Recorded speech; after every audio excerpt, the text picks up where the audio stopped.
Welcome to episode, it feels like a million, of Game Winning Podcast. That's Bryce, I'm Connor. We have the Oscars. The Oscars just happened, and we're going to talk about the Oscars because I'm upset, but not as upset as I was when it happened. Are you upset? Were you upset? No.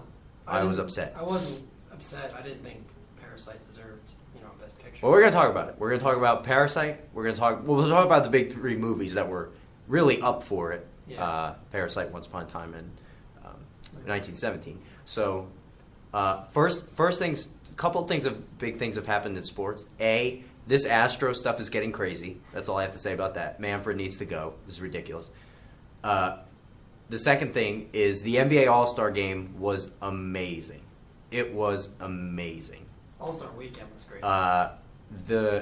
I thought the format when I first read it was stupid. I was like, I don't get this. You need a doctorate to understand it. Right. And watching it play out, great call by Chris Paul, and he caught an alley-oop, which I'm sitting there watching him catch the alley-oop, and I'm like, I don't think I've ever seen him dunk before, not let alone catch an alley-oop pass. Oh, yeah, no. That might have been the first alley-oop pass he's ever caught in his life. I don't know if that's true, but it was unbelievable. So that was great. The All-Star Game was amazing. Also, I'm going to start doing a bunch of stuff when I get the time for NCAA tournament stuff. I'm so ready for March. It's going to be the wildest March of all time. And I'm sure you're going to do stuff for draft coming up. So a lot of exciting stuff coming up. The Oscars happened the other night. It was, there was no host, and who were the two that came out to try to host it? Which one? It was Chris Rock and that other dude came out. Oh, and Steve Martin. Yeah, and Steve Martin. That's right. It was Steve Martin. I thought that was awful. But they tried to be funny as the hosts, and they were not funny. I did not think they were funny. They all came up with their little things, and I did not. They were trying to be funny. Some of them were funny, but then the others were really not. Here is a review of the things that we saw that, it's up for interpretation whether you liked it or not. Parasite won Best Picture. It won Best Original Screenplay, and it won Best International thing. And it won something else. It won something else that it shouldn't have won. It won something with effects or something with... No, I think it was Best Story, something along those lines. Director. He won for director. Oh, that's what it was. And then... no, it won 4, so that was it. And then it... Yeah, I think that was it. So... Yeah, but I thought there was one more thing. No, maybe it was just those big 4 categories. Yeah, okay. So, those were the main 4 categories. So Parasite swept. It won... that was really... The Emmys were won by 1917, and all these other award shows were won by 1917. Here, let's start with Parasite, because we watched it the morning before the Oscars. Mm-hmm. And at this point, I'm thinking, before I watched it, okay, 1917 was incredible. It's going to win. Is that what you... I mean, it was... I felt the same exact way. So we're watching this movie, and it's this family trying to finagle their way into a rich people's home to try to get themselves jobs and stuff, but they get caught up trying to dodge the plot is wonderful. The plot is really good. It's really, really good. And the thing I really liked about it was that it was really funny. I don't know if its intentions was to be funny, but it was really funny. And it would have been even funnier if it was in English, but it right. You know what I mean? But it was still great. And I don't have any problems reading subtitles or anything like that. It was still really good. And I think you said it after the movie. I think the dad was the best. He was really good. He was really good. He was really good. And then, basically, even after we watched it, I told you, I was like, this is going to win Best Picture. I was like, I know it's going to win Best Picture. Yeah, you said if he wins Best Director, it's going to win Best Picture. And then he won Best Director. I said, it's over. And after we watched it, I did my prediction. I said, this is going to win. And the reason, it's so funny because nobody, and people who are going to be like, no, I did. Shut up. No, you didn't. Nobody knew about this movie until a week before the Oscars. Pretty much. I heard about it when it came out because one of my teachers was talking about it. Yeah. And everybody was like, and I know so many people who were like, 1917 is the best movie. and then they watch this movie, and they're like, oh my God. And I'm like, okay. Yes. And it's fine. It's fine. Parasite was very good. Yeah, but the reason it won is for not the reasons that... The best movie of the year should win. And if most of the Academy, who's made up of over 10,000 people, and it's getting ridiculous how big of a size it's getting, I think, this is just my personal opinion, I think Parasite won. Yes, it had a good plot. Yes, it had good characters. Yes, the director is pretty amazing. He's an amazing dude also. Yeah. We'll get to talk about how amazing he is. Wow, he's such a good dude. I think Parasite won because it was a clear theme of class distinction. And I think the members of the Academy know that they're in the upper class. And I think they want to show that I care about everybody, so I'm going to vote for the movie that talks about how the lower class people are going through a bunch of shit. Mm-hmm. And as soon as I saw it, I said, and I don't even look for that. Like, I wasn't looking for a theme when I watched the movie. People were just talking about how good it was. And I was like, oh, this is probably really good. The plot's probably really good. And it was really good.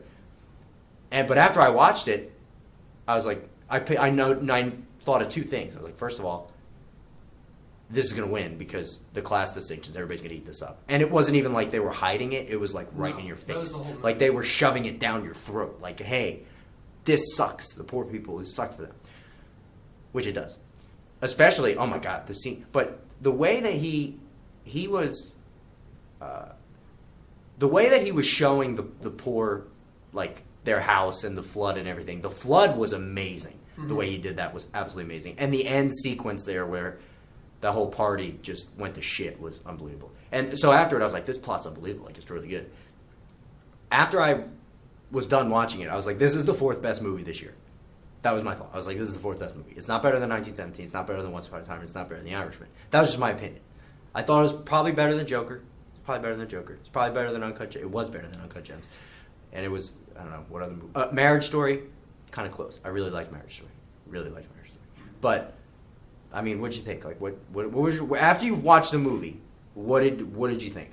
I thought, as soon as I was done, I was like, okay, that was good. Yes. It was exactly. it was underwhelming based on what everyone was saying about it. And that's part of it. I feel like that might have been part of it. I feel like if we had watched this before we had heard all the hype about it, maybe we would have liked it a little bit more. There are some factors. But I didn't think it was, I don't know. It's a tough call for original screenplay because the plot and the story writing was very good. Yes. I would say it was probably better than 1917, but not as good as Once Upon a Time, the story. But I could see why it would win because, you know, what were they, Korean cast? And Like, it was a great movie with a bunch of not nobodies now, but nobody. Yeah. Nobody. I didn't even think of the Korean thing. Yeah. I didn't even look at it like that. Like, you have to be a pretty damn good director to put together a movie like that. He's unbelievable. Yeah. Yeah. So, really good. Best director, sure. Yeah. And screenplay, I could see, and international, obviously. Yeah. You knew it was going to win international. It wasn't the best movie. Like, it had a great plot. Yeah. And a good cast with a great director. And it was transcended for Korean films and international films especially, but I didn't think it was better than 1917. No, I didn't think so either. Because 1917 was just completely different. It felt so much more real and more like beyond a movie, and just the way that it was shot and the work that was put into that. Not that the work wasn't put in for Parasite, but I just didn't think there was nothing that stood out that was like, oh, that's way better than 1917. And the argument, people make this argument for Parasite, and it's a stupid argument. It makes no sense. They say, oh, we didn't need another war movie. What? You don't need any movie. What are you talking about? It's a movie. Somebody wanted to make a movie about a certain event that happened. What are you talking about? We didn't need another war movie. We didn't need another drama. We have more dramas than war movies. Right. It's like... And it was more than like a typical war movie. We talked about that. Like, yeah. It was more... Most war movies are like specific... I mean, and it had that aspect of it, but it was like... It felt like a Saving Private Ryan, but Saving Private Ryan wasn't about the shots and the camera and making you feel like you were there in the war. It was more about the drama and trying to find this guy, and more story-driven, where 1917 is all about making... The whole point of the way that it was shot in 6 shots. Did you know it was only 6 shots? That's crazy. Insane. the whole point of that was to make you feel like you're walking through the trenches, you're being walked through the no man's land and all that kind of thing. It was more not story driven. Obviously, there's a story and there's a point and there's a destination of where you're supposed to go.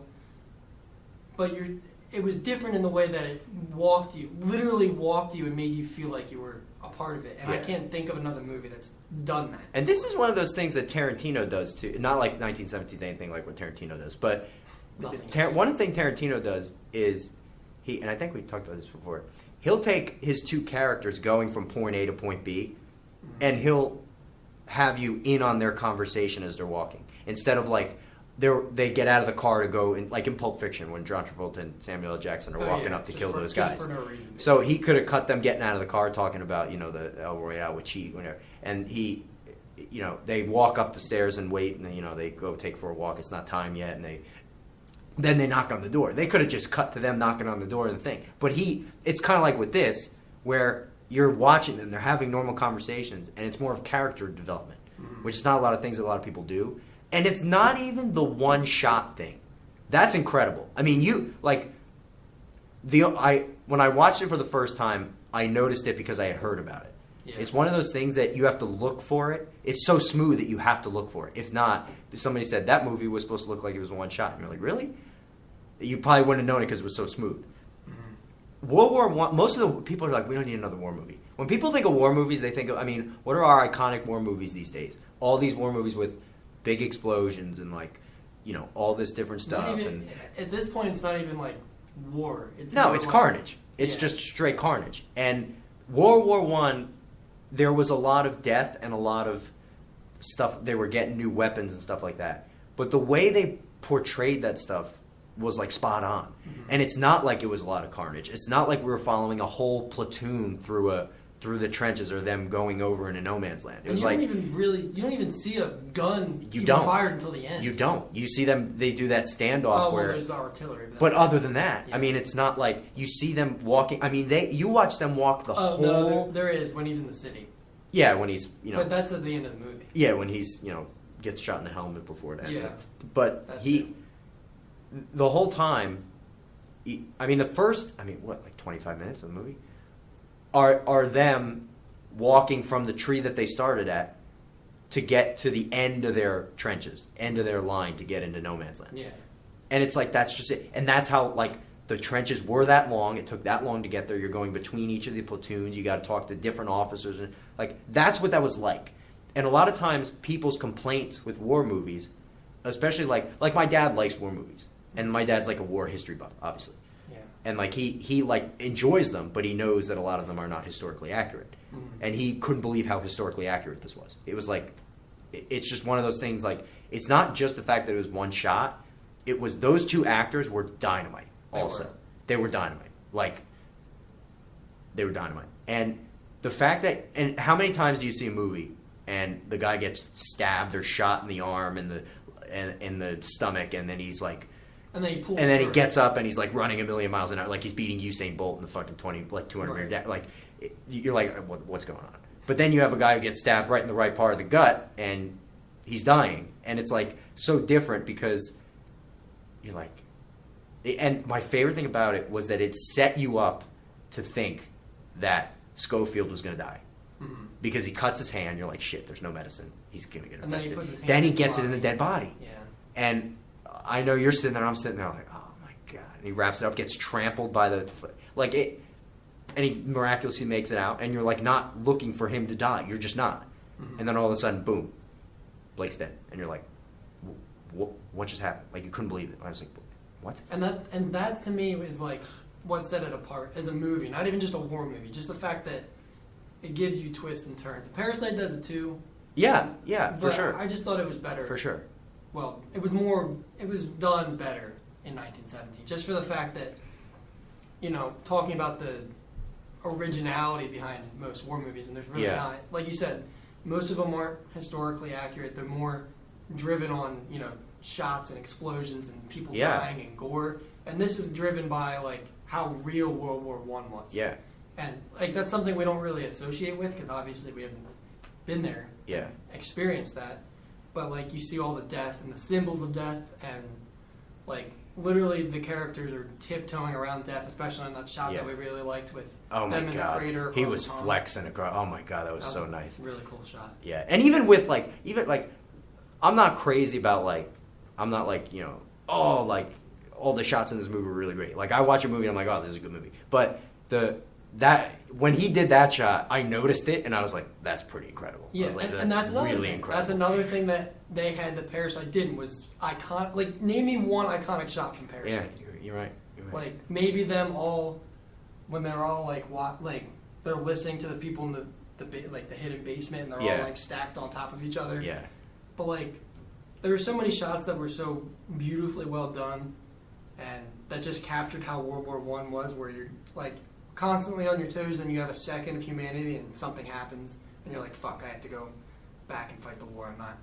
You can't be a normal person. Like he finds the milk and then he's like, oh, this is awesome. And they're sitting there watching the planes and 2 minutes later the fucking dude's dead. Yeah. And then like he's holding the baby and he's all calm and then he hears the bells like, fuck. And that was really the big action sequence of the thing, was the plane coming towards them. Yeah, that was really the big, except for the final run of his, that run across the thing to get to Cumberbatch. But it was like, and you're also in 1917. It's like these two guys. Like I said before, you're listening to their conversations. Schofield has you file that stuff. You're like, Schofield had a medal. He doesn't like it. Blake wants a medal. It's like all this stuff, and then you're putting the pieces together, and now Schofield's like appreciative more, and you find out at the end that he had a son, a kid, and a wife and stuff. And it's like, it's just really cool that you were following this dude the whole time, and it took you till the end to finally complete the whole thing about him. And it was like, he was number 2. He was the second in command. They set that up like that, and then he took over the movie halfway through. Mm-hmm. He just took it over. And it's not like we had time. It's not like there was crazy emotional music where you get the reaction of a dude. You pan to every character after the death of somebody, and it takes 3.5 minutes, and you're oh my god, this person's dead, and then the movie carries on, and everybody's sad about the death. It's like, he died, he told them he was going to die, and he had to leave the body and move. It was so wild, because you're like, that doesn't happen. Like World War I, that shit. And most people assume, when we talk about, if you ask, World War II is more well known and is more liked than World War I. Yeah. It's just people there's more movies about it. There's more people who write books about it. There's just more. There's just more material on it. Mm-hmm. And World War I was more carnage and more stuff like that, but it was just so different because people are like, oh, we don't need another war movie. Well, most of the war movies you get are now, we went from old movies were World War I, then we moved into World War II, and that stuck for a long time. And World War II movies are still being made. Yeah. I mean, look at Inglourious Basterds, for example, with Tarantino. It's not really a World War, it's just, a Nazi Germany and stuff. But you have, and then they started getting into the Taliban and Afghanistan and stuff like that. And that's what more it's about now, more so those movies. It's either that or it's some fake made up shit yeah. I don't know, they're still making Tom Cruise movies. Or what are they called? Mission Impossible. Yeah, Mission Impossible. It's like that, and fuck. You got Jason Bourne stuff, and it's Jason Bourne, yeah. So it's all that stuff. But this was people are we don't need another war movie. This was so different than any war movie made in the past decade. When people say war movies, they also mean action, and this wasn't really action. No, it wasn't supposed to be. It was more, like I said, it was more of a reflection as to how the war was, and it was following the story of one individual soldier who was just the whole time he's like, I don't want medals, I don't want that. He's thinking about his family, he's walking around death, trying not to die. Yeah. And the way that it, you don't really notice that until the very end where you realize that the movie ends the same way it begins, where it's I love that. Zoomed in on the field and then comes out. First you see, what's his face? I can't Rob? Yeah. Are you talking about Rob Stark? No. The beginning. What's Blake? Tomlin's name? Blake. You see Blake get up first, and then you see Schofield leaned up against the tree, which is how it ends. Yeah. But at first you think it's about Blake, but it's really about Schofield the whole time. Yeah. Oh yeah. Which it's just weird because usually it's kind of like Tarantino in the sense where you're expecting direction and like procedure, like everything's supposed to. You see the first guy, oh, main character. Next guy, okay, backup character. But it's not like that. It's all mixed up, and you have to kind of figure it out yourself. Yeah. Not, And I just thought like for like something that I use like if I really liked it or not, like if I when I leave the movies and I go home and stuff and like I'm still thinking about it and like I wake up and like, oh, I can't stop thinking about that movie, like Jesus. yeah. Like that for me, that's just like, oh, I really like this It had an movie. impact. And a lot of time I just really liked it. And 1917 is my favorite war movie, and I think is the best war movie like I've ever seen. And maybe that's just recency bias, I don't know. But I'm trying to think of other war movies that I really liked. A couple World War I movies I really like. And even though I know it's not historically accurate, like I liked Lone Survivor, like Mark Wahlberg. Like a lot of people didn't like that, but I loved it. I thought it was great. But although not accurate, it was really good. And you know, John Krasinski in Benghazi, like that was really good. Like I enjoyed watching that. Yeah. But this one was just so different, and I really like. And I'm not like a movie buff where I'm like, oh, you know. I know the main directors that are really good, and like I know what movies I like based off of just like if I like them. And this was one of those movies that I really liked. Not that I didn't like Parasite, or not that I didn't think, what's his name, Bong Joon-ho, or something like that. Yeah. We just sounded really, Yeah, but it's really racist, but not really. Yeah, but it does start with a B, right? It's like it's Bong something. Yeah, I think it's Bong Joon-ho. You're right. I think you're right. I think that's what it is. Yeah, I think you're right. But Parasite. Well, let's talk about Parasite for a little bit, and why one of the things I did really like about Parasite, and it's probably my favorite thing about it, was how funny it was. Because you're sitting there, and I was right. I'm not racist. Yeah, Bong there you go. Joon-ho. There you go. And my favorite thing about it is you're sitting there, and the family comes home early from their camping trip, and you got they're drinking, and they're all drunk, and they're having this party in the living room with the glass window there. Like they finally made it, like it was their home. Yeah, Right. and then they come back, and they're all hiding, and you're sitting there, and you're like, this is it. It was crazy how he did that. Where I was like, at the same time I was laughing, I was like, oh shit, you better not get caught right now. Like this is a high tension scene, but like you're laughing because they're all spread out throughout the house, and they're just hiding under the and it's like they should be and then they start, the husband and the wife start playing with each other, and they're all under the table, and it's like this is hilarious. When they start to try and crawl away, like it's just so stupid. Yeah, that it's hilarious. Yeah, the one thing that I did like about the class distinction thing, showing it firsthand, was during the storm where the parents are watching the boy play outside, and they have like no worries. They can see him through the glass thing or whatever, and he's having a ball. The rain's coming down. They're in their fenced off yard and everything. And then they get out. They escape. So they're going through this hardship or whatever, and the other family's just relaxing. They're oblivious to what's going on around them. They're literally walled in. Literally, yeah. And then this, the ones that we've been following the whole time, we go back to their place. This family's enjoying their son sitting out there in the rain, whatever. He's in his tent having fun, getting his camping trip. And then their home just got overflooded with stuff. And they have to shit water. And and they have they left the window open, and they have to struggle through all this stuff. So that's where I was like, that's what this is about. Like that's the main purpose of this movie. Like I just knew it. Also, the thing that I did not like about it, my main problem with it was, there's no way that dude doesn't die. The main character. There's no way that kid doesn't die when he gets hit in the head with a rock. Yeah. There's no way. I mean, he got hit in the rock like 3 times. He hit him in the head with it. Then he smashed it on him again. And then he dropped it. Yeah. And then I'm like... And then there's blood poured. Like, the blood is literally 2.5 feet long from his skull. Mm-hmm. In a puddle. That's literally the diameter of the circle of the puddle. And I'm like, okay, he's dead. And then he's fine. And I was like, that's just weird. Like, that's not true. He's dead. He would have died. Right. Even if he did survive, it would be major brain damage. Yeah. And I thought the father on the father that we talked about was the best.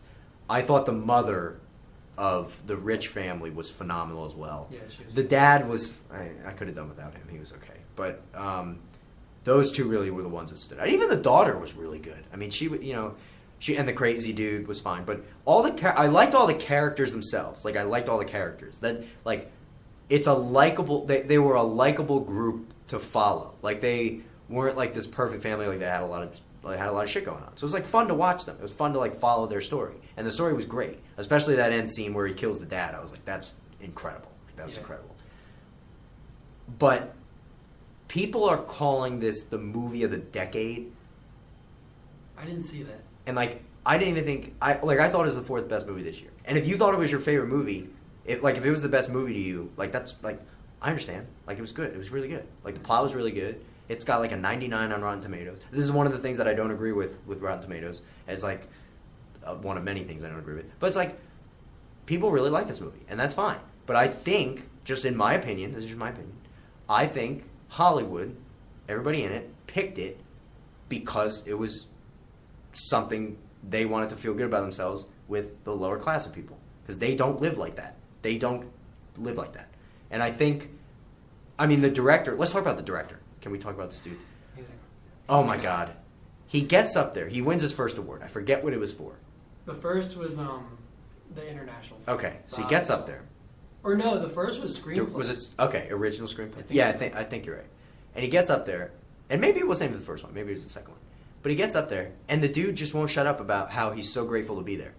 And then he thanks Scorsese, and he's talking about, and I'm like, this dude's incredible. And he's staring at his thing like it's like he just hit the lottery or something. So he was unbelievable. And like, regardless of like what I think about it, like I thought 1970s should win. They were historic, sweeping, and being an international film in the Korean thing. Yeah. So they were historic, and all the hard work that went into making it. Which is a big deal, just because. Yeah, huge deal. I mean, Hollywood is Hollywood, and not everything else tries to base themselves off of Hollywood. But it's never as good. But this was, on the same level, obviously. Yeah. So, Parasite was unbelievable with plot. I thought the plot was unbelievable, like really good, like above average, like highly above average. And I thought the characters were also above average. I just didn't think it was as good as. I know it wasn't as good as 1917. I know it wasn't, just in my opinion.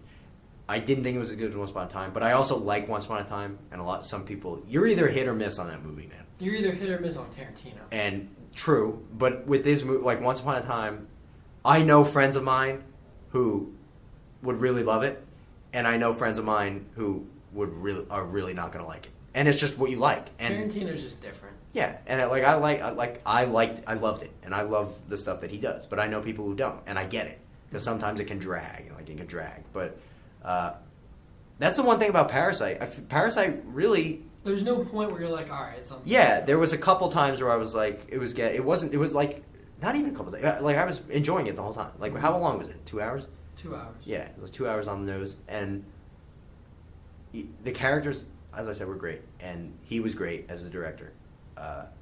And just the best scene of the whole thing, the two things that really were the flood when he did that with all the water, and they go and he gets the rock, which is like the last, and then he should have been killed by the rock, but and then the scene where at the end scene, the climax of the movie, where and that's the other big class distinction thing where here, but it's also kind of a mix of feelings for me especially. I'm like. People are like, this is why the dad of the rich family is a piece of shit. Because his workers just got stabbed and need medical attention. And his son is having a seizure, and all he can think about is getting his son to the hospital. He's not caring about the workers. But the rich dad, doesn't know that they're all family. Yeah. So he's telling the poor dad, which I don't know their names. I can't pronounce their names, and I don't want to sound racist, so I'm not going to pronounce them. But he's throwing the keys at the poor dad, saying, come drive us, like we're going to do the thing. And like people are like outright, like, oh, you should. I mean, it's a movie, but like, I kind of get it. Well, it was also the fact that he was at that point fed up because that thing with the old man smell thing, and then he wanted him to come out and dance and like act like an idiot. Yeah, he just didn't want to do any of the shit anymore. Yeah, and then he was telling. The rich dad not knowing. It was all that stuff just piling up on him, and it was. He's like, leave your wife to come save my kid that you don't care about. Yeah. That they already made it clear that he didn't care about the kid, really. Yeah. And it just pissed him off and kills him. Yeah, and I'm like, spoiler. And I'm like, I get with the dad, like, Like, if my kid was having a seizure on the ground, like, I'd be more focused on my kid, like, obviously, like anybody would. But I also get, he was all built up. It wasn't one thing that, you know, it was the smell thing and stuff. But, because heading into it, you didn't think the dad was going to take over the movie like that. No. Like, it was kind of like with Schofield. Like, you didn't think he was going to take over. And then, like, it was just a switch. After the son started hooking up with the daughter, who looked much younger than he did, but we're not going to talk about that. Oh, yeah. It was like the switch where he became, and I thought the one scene that I was kind of like, it's almost like the scene in The Irishman where whoever hasn't seen The Irishman, it's not like a spoiler or anything, but the one scene I was like, is Scorsese really okay this? It's where De Niro finds out that the guy at the shop was, I guess, pushed his daughter or something. So he goes and it's 80-year-old Robert De Niro, and he, you know, old, he's moving old, he's waddling, and he throws this guy to the ground and he starts kicking him, but he looks like such an old man doing it. And that was the only time I was like, what? Like, this is horrible. But it's a scene in Parasite where the dad goes, the mom's right behind him. The rich mom's right behind him, and he goes and he pours the fake blood or the ketchup or whatever it was onto the thing, puts it back in his pocket, and then pulls out. I'm like, she was right behind you. I was like, what? That's a scene where I was like, okay, that's a little ridiculous. But for the most part, it was good. They did set that up, and they called her dumb, and like yeah. There was a couple parts that confused me. And maybe that was on purpose. That's a good point. Maybe that was on purpose. No, yeah, I think it was. Because to make, you know, the rich, oblivious. Like, you know, almost oblivious. I didn't think about it like that. Maybe it wasn't so well, because, I mean, the whole part of the, like, sequence in the middle of the movie where they're, like, they're doing things as Kevin, the kid, is, like, writing all the stuff out and, like, telling them what they should do and how they're going to react. And they always react the way that they predict that they're going to react. Yeah. Yeah. And I don't know. There was just a couple things that didn't really make sense. Like, remember in the beginning where Kevin first comes to the house and he's, like, waiting for the mom, and the maid goes to get the mom, and the mom's just sitting outside. Yeah. And looks like a head down, right? Looks like she's dead. Oh, no, yeah. She was like looking up. And looked like she was Yeah. dead, and the lady was trying. Like, I was like, what the fuck is that? Yeah. I don't know. They were just. I think they did do a lot of stuff with just like they have so much. Mm-hmm. They have so much that they're just oblivious to everything else that goes around. Like, and it's almost like the others were so worried about getting caught, but really this family was so oblivious that they probably would have never even. Yeah. Like, they're so worried about being caught about them being. That's why the only way they could have found out is if somebody directly told them, which is why the maid was such a threat. Mm-hmm. And then. Or if they tried to get too much, which is what happened when they're all in the house, and then the maid comes and they're like, "Shit, this isn't what we planned for." Yeah. Which also confused me because one of the biggest parts of the movie is like right before the whole shit goes down at the party is they're at the gymnasium after the flood, and Kevin's talking to the dad. He's like, they're talking about plans and the meaning of plans, and Kevin's dad goes, the best plan is no plan, because if you don't plan for something, nothing bad can go wrong. Yeah. And then they don't plan for something, and then everything goes wrong. Which I just didn't understand that. I guess because they're also oblivious. Yeah, right. I guess. And it makes sense. Because that's a good point, because that was the whole thing. And then Kevin says, "Oh yeah, that's really smart." But then he makes up a whole plan to try and save his dad in the end, which didn't make sense to me. This movie got very weird.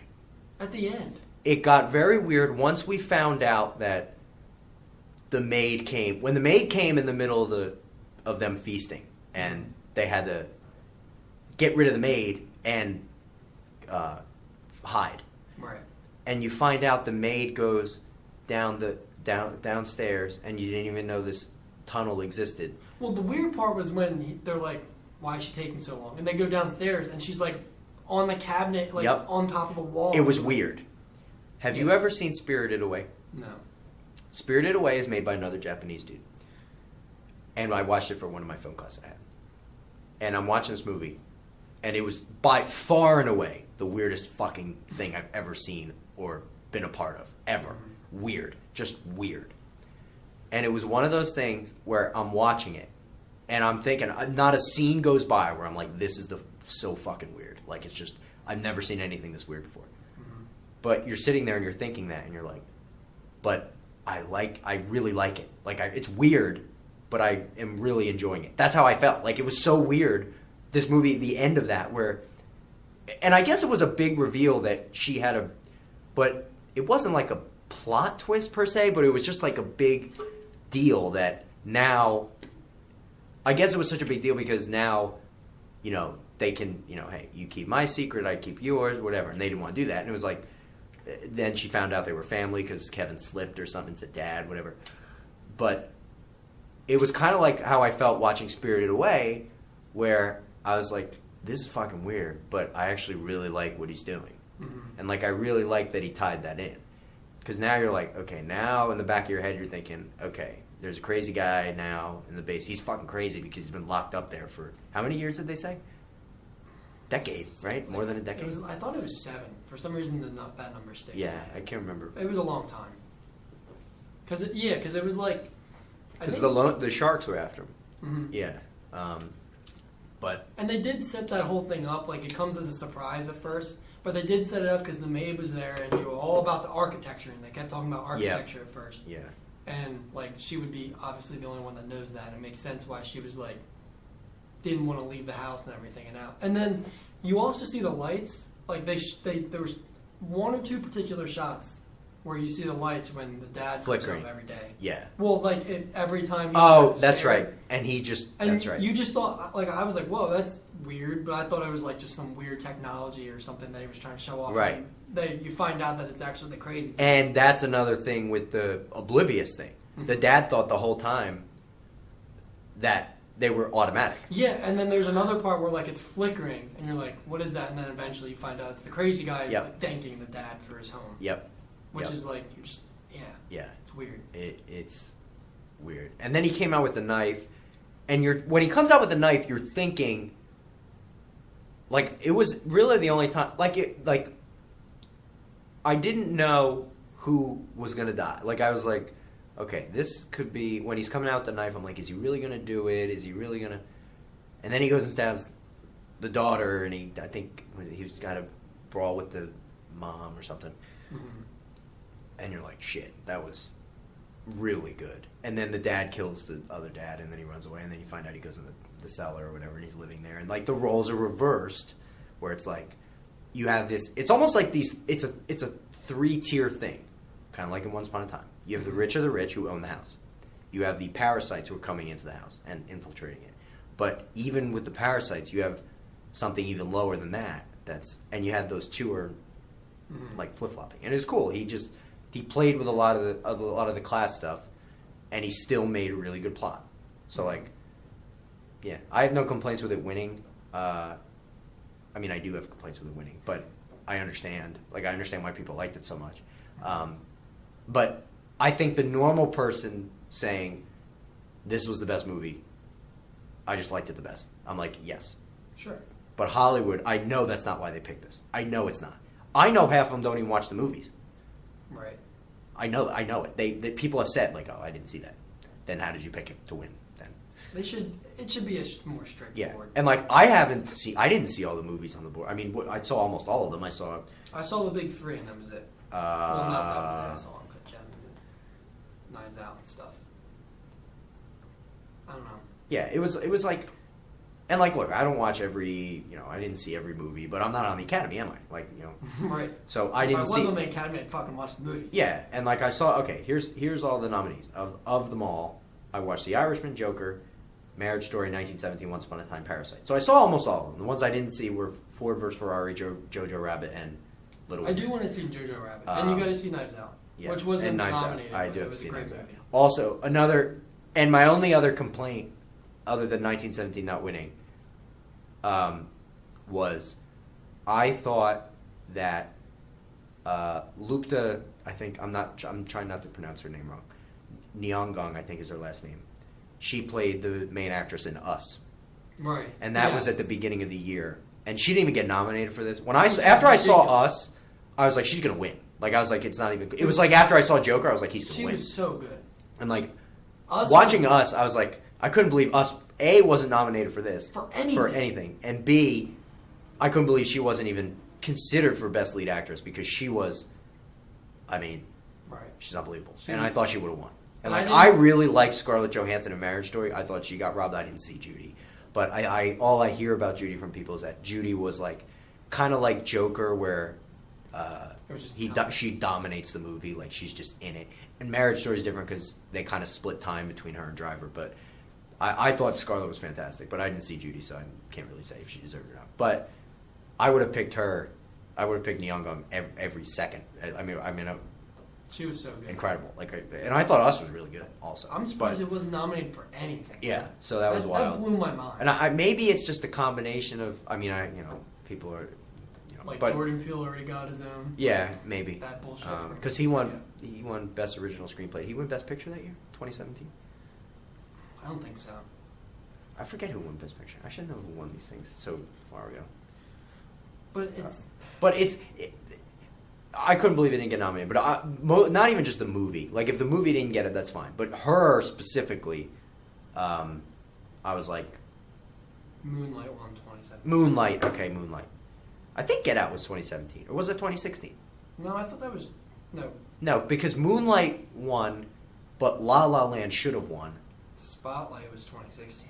Oh, okay, so maybe Get Out. Get Out won Best Original Screenplay. But, remember that whole thing with La La Land where they announced that they won and then Moonlight won? And then took it away. Yeah, La La Land was incredible. But Get Out was, 2017. Okay, so, yeah, and I also want to see Ford versus Ferrari. I heard that was fantastic. I want to see... And Jojo Rabbit. Yeah. I really want to see Jojo Rabbit. Not World War II, Hitler. Yeah, true. A little different, though. It's very different. I hear it's very different. But overall, I think Parasite should have not won Best Picture. I get it. It's a huge historical moment. It's the only way I can find this comparable is like when Westbrook won MVP. He got a triple-double. He got it because he averaged triple-double, which I think people do undervalue that. Not to get off on a basketball tangent, but I do think it's like I think people undervalue the triple-double. Like, it's incredible to do that. Like, it's incredible to average 10, 10, and 10 a game. It's just an incredible thing to do. But he was that year top 5 in worst efficiency, and he just took every shot for that team. Yeah, and they got bounced in the first round. Just because he did something amazing doesn't mean he was the best player. Yeah, and he won.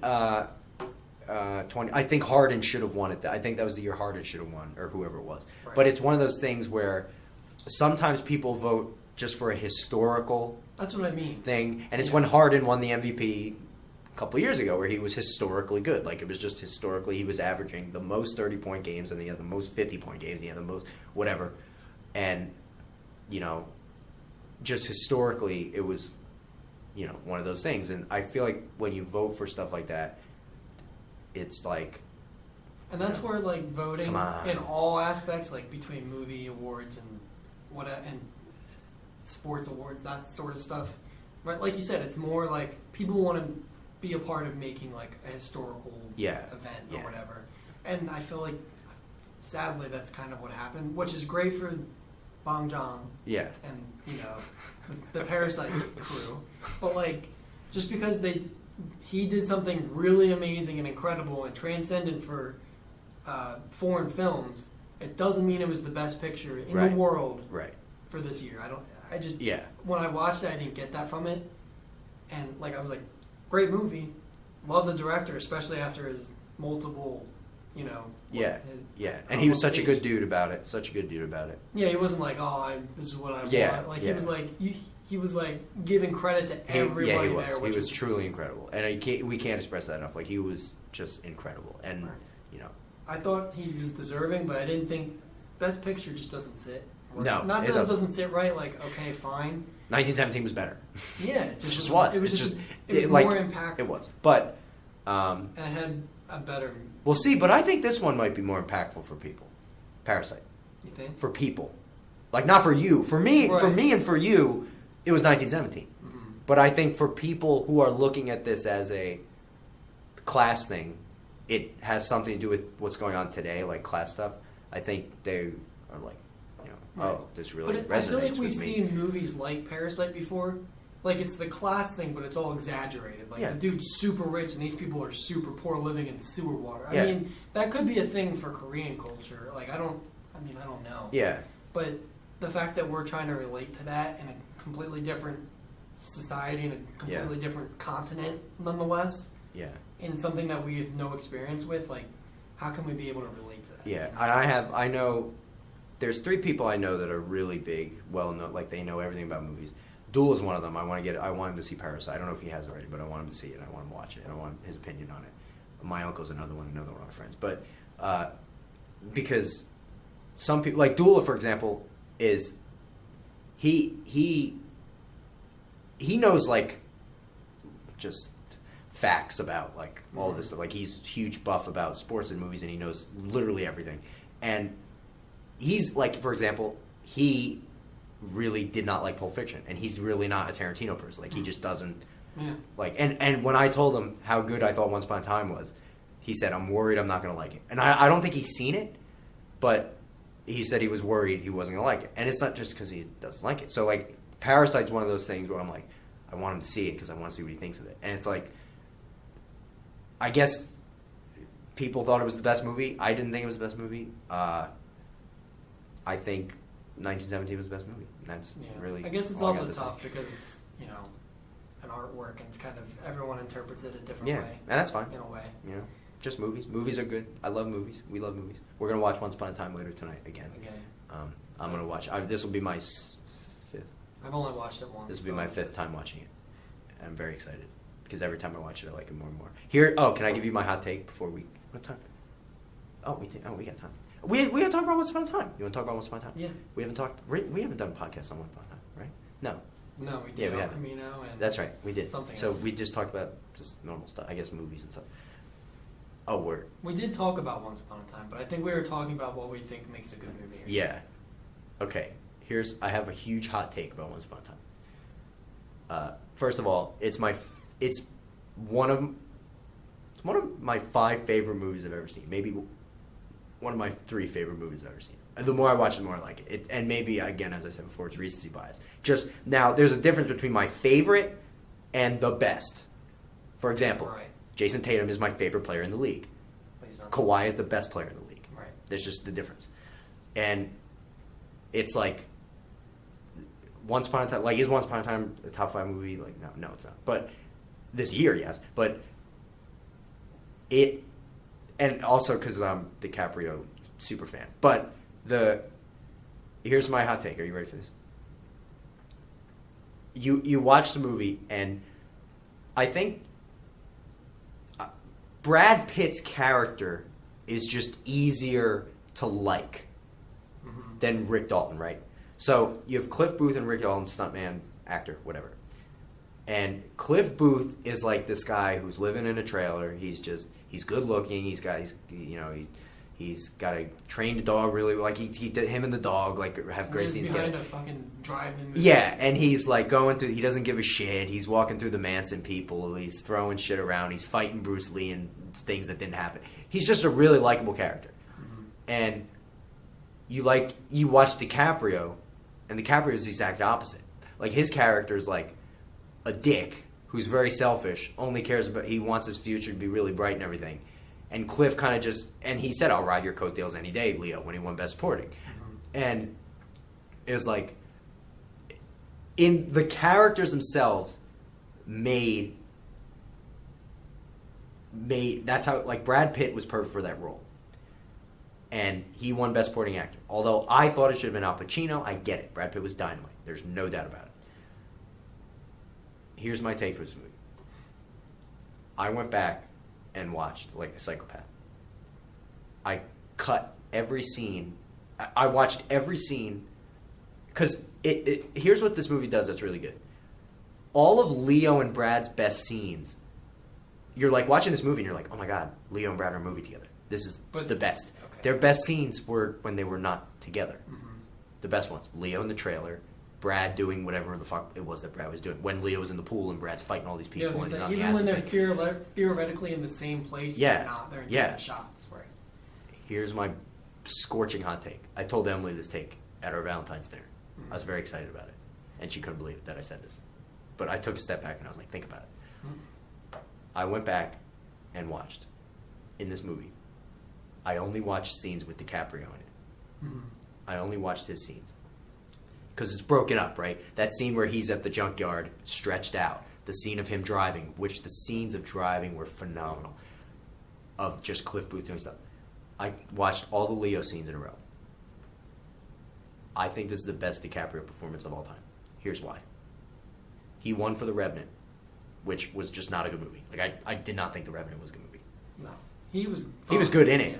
I mean, he played a rugged... It was a different character for him because he's used to playing the pretty boy. He's back to being the pretty boy in this movie. Yeah. He did the Titanic, and he's Gatsby, and he was all this stuff.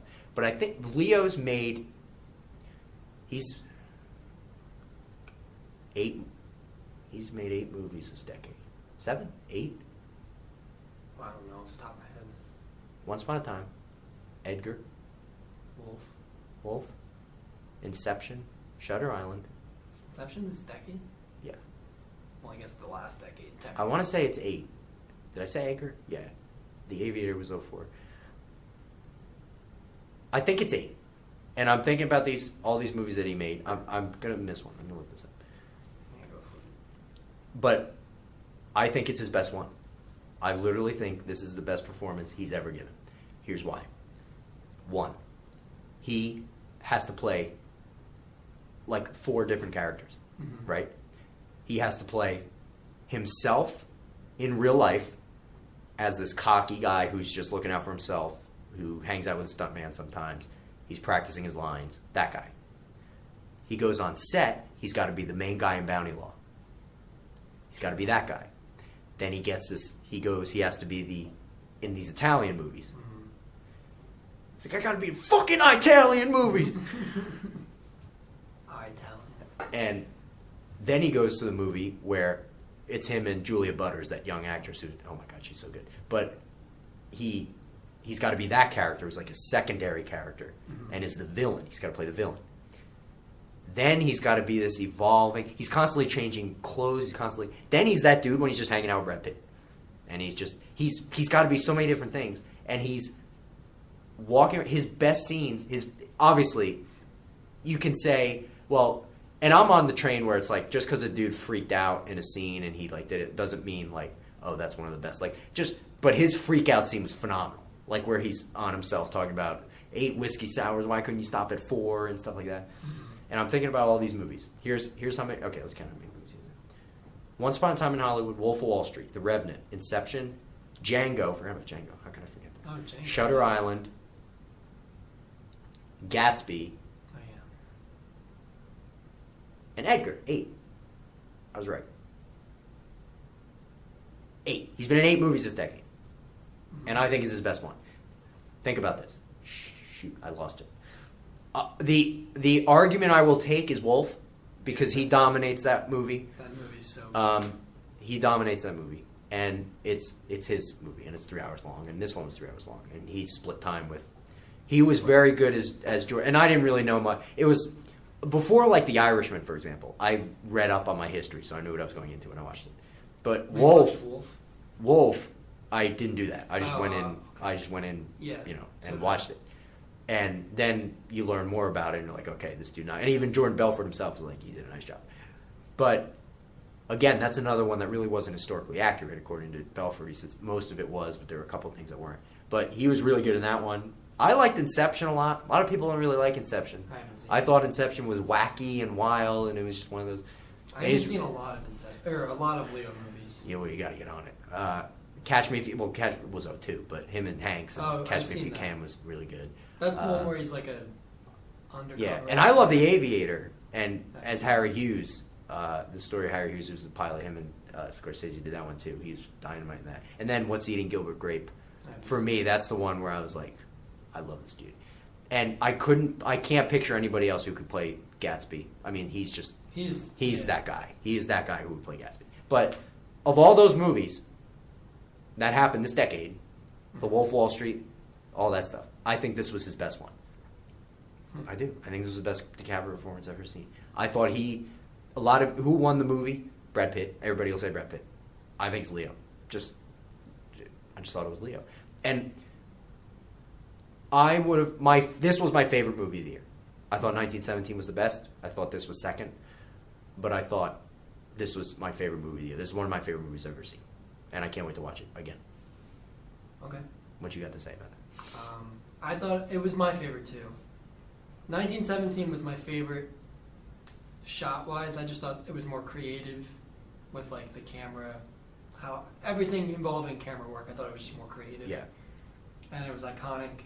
So was Once Upon a Time, and so was Parasite, for all different reasons. But I just enjoyed and was more into like the narrative of Once Upon a Time. Yeah. Just because it was like diving into the depths of the different roles in classic Hollywood, on how like you have the stuntman who does all the dirty work and does all this bullshit on the side that no one ever really knows or talks about, and then you have the main actor who's trying to adjust to like the changing, film industry, and then you have the woman actor who's just trying to get by, and like nobody knows who she is, and then she plays some stupid role and like falls into this stardom, and she's like all happy, and I don't know. And people, the thing with Margot was, and nobody she was dynamite. Margot was dynamite. She was so good. But the problem a lot of people have with this movie is another thing with, she wasn't in it enough, and the woman wasn't in it enough.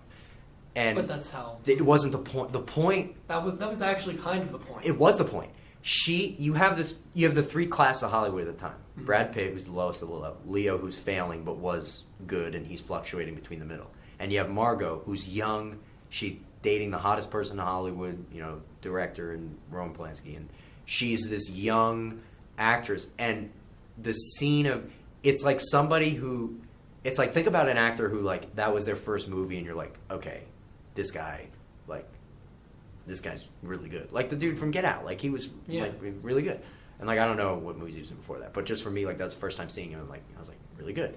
And when she goes to see herself at the movie, and she's so happy to see it, she's like looking around to see what people think of her. She's like, "Can I get it? I'm in this movie."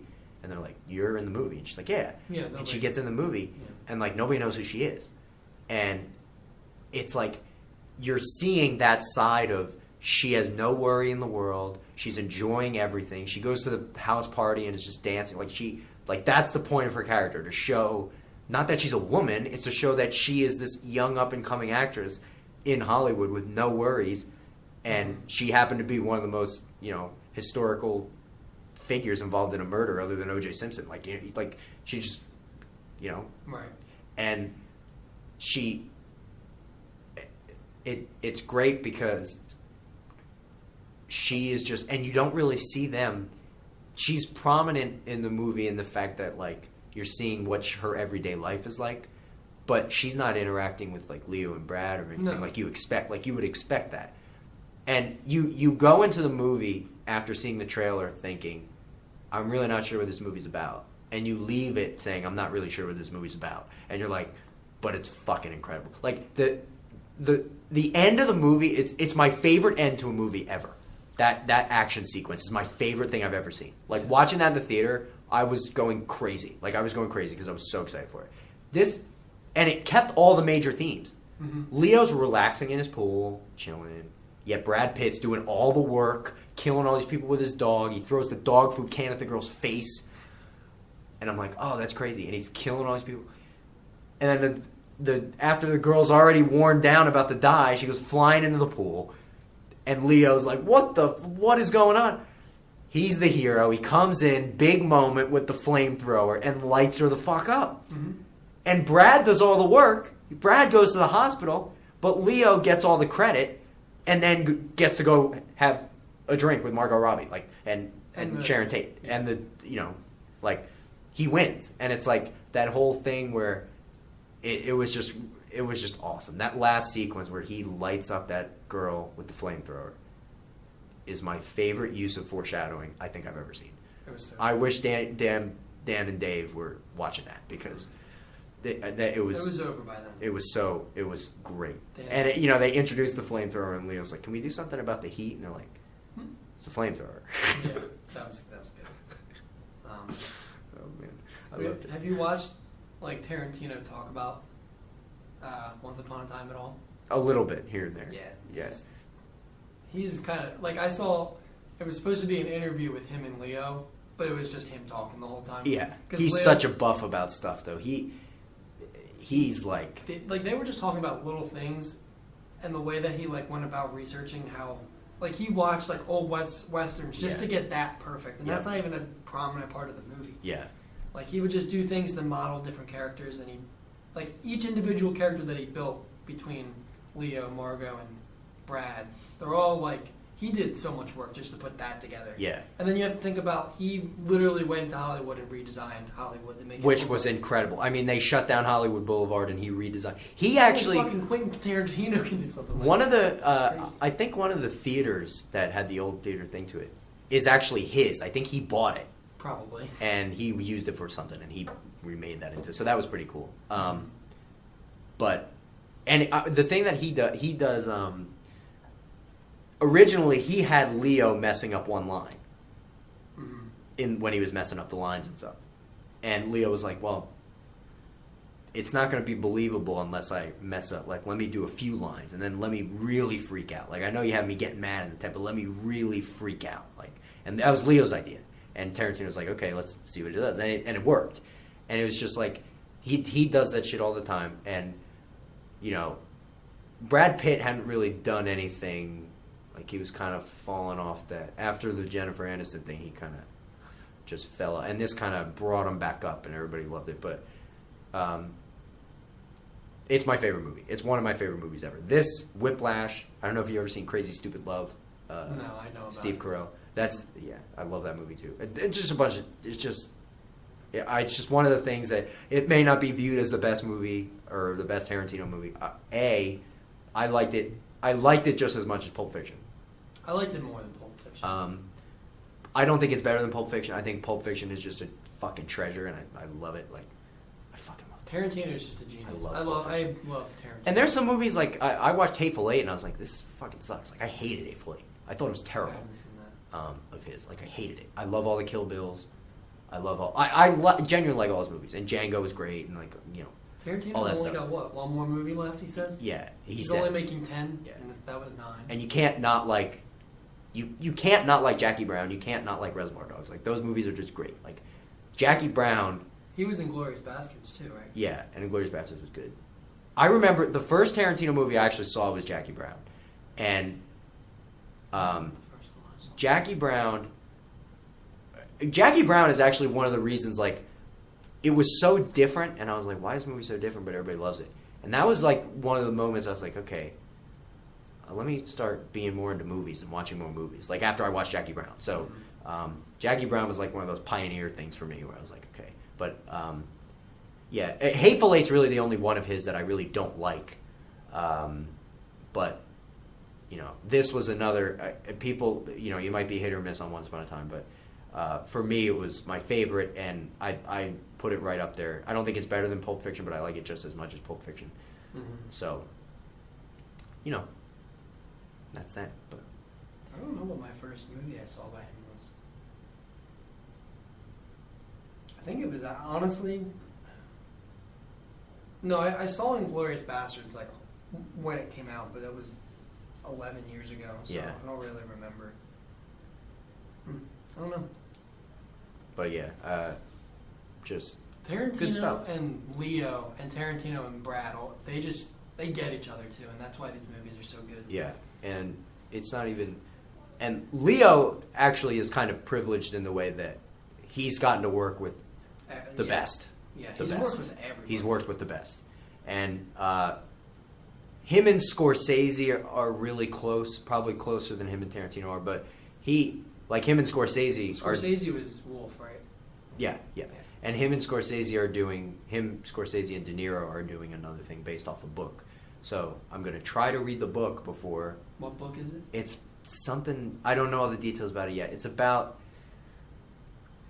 Maybe in Chicago. I know it's based off in Chicago, I think. Don't quote me, but it's something like that. Where it's another kind of like Scorsese. It's not a mob movie, but it's kind of like Scorsese-esque. And not a lot of people are really talking about The Irishman. A lot of people didn't like The Irishman, thought it was boring. I didn't think that at all. But again, I also like... It's slower, but every scene is like developing stuff that's going to happen. And if you read up on it, like I did read up on it before I watched it, like all the history stuff about it. Like, I knew who Hoffa was, and I knew, like, the bare minimum of that stuff, but I didn't know, like, all this other stuff. But people don't like slow. yeah, and, you know, And that's why and I people get don't- it. Like, I understand. Like, that's fine. Like, if you don't like, you don't have to like slow movies. Like, people like, you know, some people like the big action stuff, which is fine. I like the development and stuff, and, like, I like how he did that. And I will say, you watch The Irishman, you feel the last hour. You're, like, 2.5 hours in, and you're like, oh, is this almost over? And then you're like, shit, there's another hour. And you feel it. But the climax of the movie and everything that comes after is... Because the climax happens, and then you have 40 minutes left. Yeah. And you're like, oh my God, like, this is fucking insane. So, really good stuff. This was a great year, though, for movies, I thought. And Uncut Gems didn't get anything, but... Good movie. I really enjoyed it. I was on the anxiety I felt watching it was really good throughout the whole thing. Yeah. But I thought Sandler was good. I didn't think he was great, but Shouldn't have won anything for it. no. But good for him. So yeah, that's Low key, one of the best movies of the year is The Disaster Artist. That wasn't this year. Yeah, it was. Disaster Artist was this year. Yeah, the summer. Remember? What? I'm pretty sure. It Wait, was. no way. We watched that. When did we watch that? In the summer. No, we didn't. I thought so. Never mind. It was 2017. No. I was gonna say no. There's no we way didn't. it's 2017. No. Yeah, we watched that. We watched that like freshman I year. could have swore that. No, Or sophomore year. We watched it at the apartment. I remember. Yeah, sophomore year we watched it. Damn, I thought that was okay. never Yeah, mind. that was very good though. Disaster Artist was very good. I'll watch The Room any day. The Room is a fan favorite. Everybody loves The Room. Everyone's waiting for Tommy's next movie. Yeah, when's Tommy coming out with a movie? There's no way he's coming out with that stupid one with like that's basically like Sharknado, but No. Tommy was out. Oh no. And it's like the stupidest, No. Please Like- no. most basic thing you've ever seen. Like there's no story. That show Neighbors. Yep. Seriously, I've seen the first episode twice, unfortunately, and I literally cannot bring myself Wait, to you watch the watched it second again? episode. Yeah, I showed Emily it, Oh. and it was so. Yeah, it's called Big Shark. It's out Oh my God, is that real? with Greg. No way. Yeah, we gotta find. All right, we're gonna have to watch more Tommy Was Out. We need more Tommy Was Out in our lives. I love Tommy Was Out. Um, You want to see his IMDb page? His profile picture? what's his highest rated film? I mean, it's gotta be. It's got to be it's The Room. Room. Actually, it's his only film. No, it's not. What else do you have? It's called Best Friends. Oh, that's right. That just came out. a little while Samurai ago. Cop, Oh my God. Corsica Arts, Space World. He's a national treasure. Tommy Wiseau is a national treasure. Is there anybody else who could make that bad of a movie without trying and be as famous? Look at him. He's a national treasure. He's a national That's his treasure. IMDb profile. And he's ripped. And he's ripped for no reason at all. What do you think he's doing right now? Throwing a football. What does he do every day? Makes movies. What could he possibly do every day? Imagine waking up and you're fucking Tommy Wiseau. Wait, I want to know his net worth because he's probably a billionaire on the low. Wait, what did... Oh my God. No, remember he got... And how did he get his money in the first place? He's very spotty. Nobody on it. knows. Nobody He really has an knows. estimated net worth of $500,000. Yeah, no, he doesn't have a lot of money because the room No, he set him doesn't. back. The room set him back all that money. Well, he did have a lot of money, Yeah. He but was. now the room's making him all the money in the world for no reason. And he's probably making royalties off of the Disaster Artist. Oh, and don't forget about Wiseau brand underwear that everyone in America should own. He has a whole clothing line. Yeah, Wiseau clothing brand that he would use in his own movies. Yeah. And the Neighbors. Neighbors has the underwear in that It's too. an iconic transition. Yep. Oh my God, with the dinosaur. I can't. It's the same. Nobody could do it. Nobody like else. every 3 Nobody minutes. else could do it other than him. We got to watch episode 2 one of these times. We did. Seriously. I watched the first 3 episodes. I never want to Can't watch do it it. again. I couldn't do it. It was for the jokes. And now Tommy it's Wiseau should have won Best Picture for every year. yeah, for The Room. The Room should just Big constantly Shark. win Best I Picture. want to watch Big Shark now. So yeah, that's it. We're gonna have March Madness coming up soon. The end of the NBA season. It's gonna be interesting how the seeds play out. We're gonna have to watch and see. Also, we didn't talk about it, and I'm not gonna talk about it. But Jason Tatum demolishing the Clippers. He has arrived. He Is hasn't arrived. Jason Tatum the 4th best player in the East? The 4th best player in the East? Mm-hmm. Is he top 5 player in the East? Probably. Think about it. Yeah, sure. Is he the 5th best player in the East? He's at Giannis, least. Embiid, Siakam, Jimmy Butler, I guess. Kemba, sure. Kyrie, he hasn't played, so I don't count Kyrie. Or KD.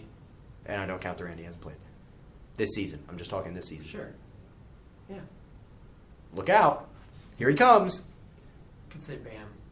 No, I would Bam is think- not better than Tatum. I mean, Bam is not better than Tatum. You know this. Impactful. You know that Bam is not better than Tatum. No, I don't mean he's a better player. Good, because he's not. Yeah, that's not what I'm saying. Yeah. Tatum's got the 3rd best plus-minus defensively in the league. Okay. It's him, Kawhi, and Giannis. Okay. Where's Bam on that list, though? Not top 10. No? How? Jimmy is. Jimmy Oh. is. Okay. Although I checked it a week ago. It might be. Well, actually, it's been the All-Star break. But that concludes this podcast. Any final notes? No. Final notes on the podcast? Outro music. March Madness is coming. I'm very excited. I get very giddy in the month of March. Giddy? Is that a word? Giddy. That's what Giddy. Giddy. Giddy. Giddy. Anybody order fried sauerkraut? What?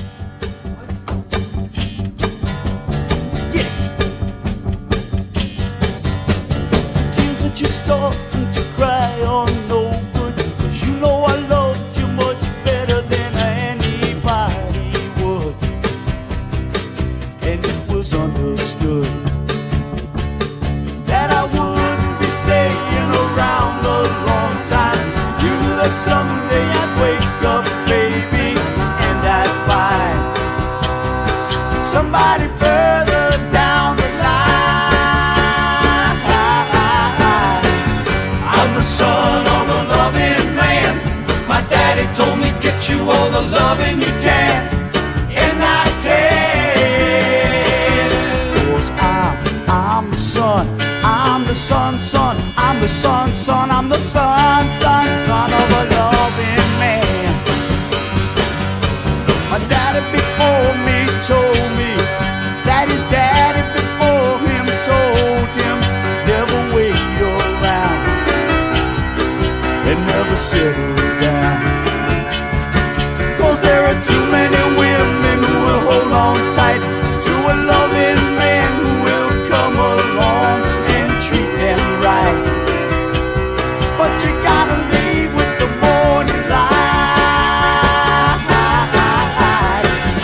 I'm the son of a loving man. My daddy told me get you all the loving you can, and I can. 'Cause I'm the son, I'm the son, I'm the son, I'm the son of a loving man.